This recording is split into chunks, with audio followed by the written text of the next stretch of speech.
Olá! Então, já faz alguns dias que nós não nos vemos.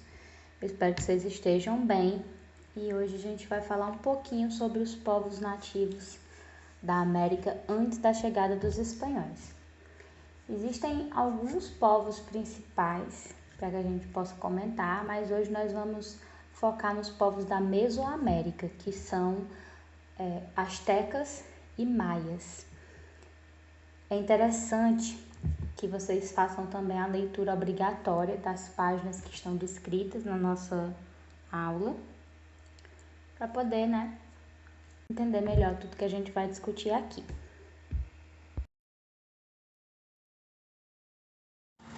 Muito antes da chegada dos espanhóis na região da Mesoamérica, lá por volta do século XV, já existiam muitos povos habitando aquele local e outros que habitaram em períodos anteriores também. Esses povos tinham uma cultura e uma estrutura social muito diversificada, eles eram muito diferentes entre si.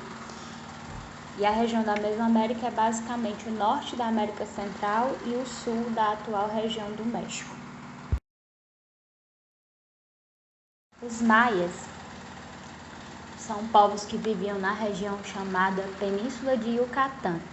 Esse povo sobreviveu por mais de 3.000 anos e chegou a ocupar 500.000 quilômetros quadrados da região onde fica hoje o atual México e a América Central. Entre os anos 250 e 900, eles conquistaram grandes avanços científicos, tecnológicos, sociais e artísticos. Eles se organizavam em cidades independentes, cidades-estados.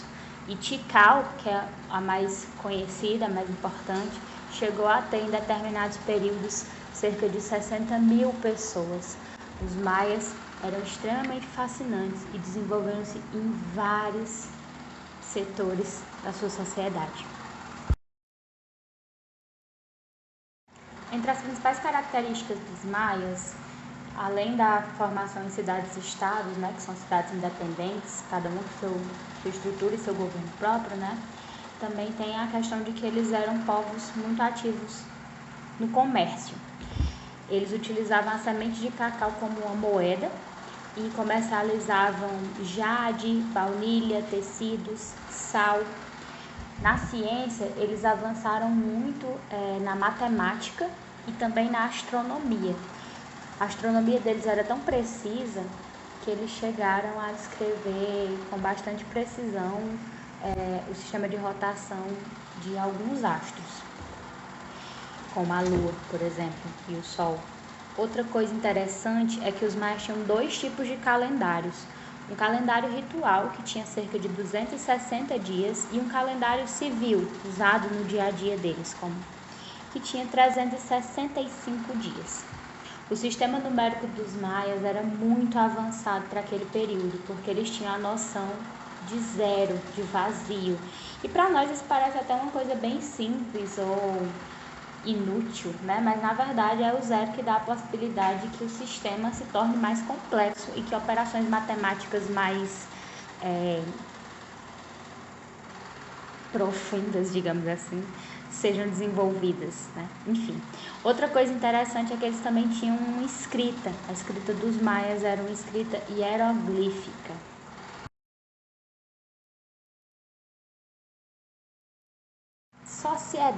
A sociedade dos maias era uma sociedade rigidamente hierarquizada. O que isso quer dizer?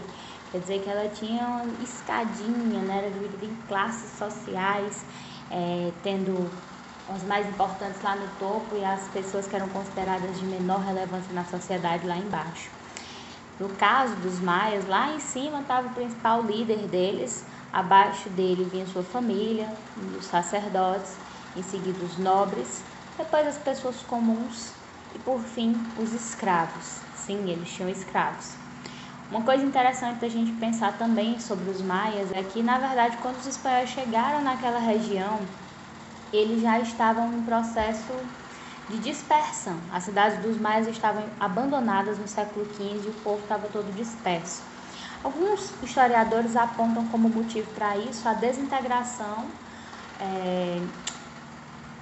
motivos para essa desintegração, na verdade, a escassez de alimentos, mudanças climáticas, desmatamentos, guerras, né?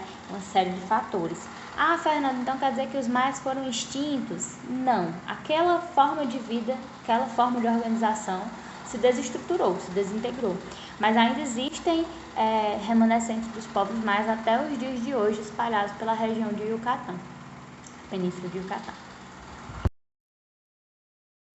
Então, vamos lá agora falar dos astecas. Os astecas eram um povo extremamente militarista, formaram um império, né? E lá por volta do século XII, que é quando eles começam a se organizar, alguns povos que se auto-chamavam, auto-denominavam mexicas, saíram da região do norte, de onde fica o México hoje, né?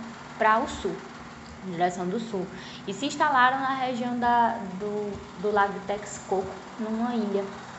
E lá eles foram subjugados por um outro povo que já vivia naquela região, que eram os tepanecas. Então, os astecas eles vão fugir dessa ligação entre dois povos, né? Os mexicas e os tepanecas. A principal cidade dos astecas, a capital deles era Tenochtitlán, né? E no ano de 1521, o Império Azteca já abarcava quase todo o território do centro do atual México. E a sociedade dos astecas era extremamente militarizada para os padrões daquela região, naquele período. Então, eles acabaram conquistando todo esse território porque eles foram dominando os povos menores, né? E estilos de dominação bem interessantes. Dominavam através da luta e depois esses povos acabavam tendo que ser subjugados, né, pelo seu império. A sociedade dos astecas também era hierarquizada como a dos maias, né? Tinha as divisõezinhas. Lembrando que os astecas eram muito militaristas. Então, eles tinham lá no topo o chefe, né? O imperador asteca. Abaixo nós temos os nobres, que eram chefes militares, altos funcionários públicos e religiosos, e por aí você vê o quanto que o militarismo era importante para eles, né? Porque aí os militares figuravam na nobreza, eram uma das pessoas mais importantes daquele período, né? Abaixo da nobreza nós temos os potecas, que eram negociantes de mercadorias, e esses eram os únicos que tinham permissão para viajar em expedições comerciais, né? E fazer viagens para comércio não era para qualquer um, não era você querer, eu quero comercializar, quero vender coisa e vou. Não, era só os postecas que podiam, tá? Também tinham abaixo os artesãos, né? Em seguida os camponeses e por fim os escravos. Os escravos geralmente eram prisioneiros de guerra, mas eles também podiam vir de classes sociais bem mais baixas, né? Quando eles tinham dívidas. Então, assim era a sociedade asteca.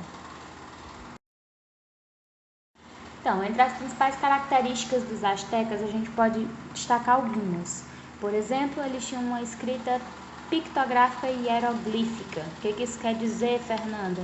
Quer dizer que a escrita deles era baseada em sinais, em imagens, tá? Eles também fizeram um calendário que tinha 365 dias, divididos em 18 meses de 20 dias cada um, e mais 5 dias voltados para os rituais das divindades. A religião é uma característica muito marcante da sociedade asteca, presente na arte e em todos os outros elementos culturais. E uma coisa interessante sobre essa religião deles, além do fato de ser politeísta, óbvio, é que eles acreditavam que os deuses praticavam boas ações quando recebiam presentes e homenagens. Então, por isso, os astecas faziam sacrifícios, sim, sacrifícios humanos. Há, inclusive, relatos de que em momentos mais complicados, como grandes secas, desastres naturais ou até mesmo guerras, eles acabavam fazendo sacrifício de um número maior de pessoas, né, para agradar os deuses ou acalmá-los, né, e pedir os seus favores. Então, é isso, pessoal. Eu espero que vocês tenham entendido bem sobre tudo que a gente conversou aqui hoje.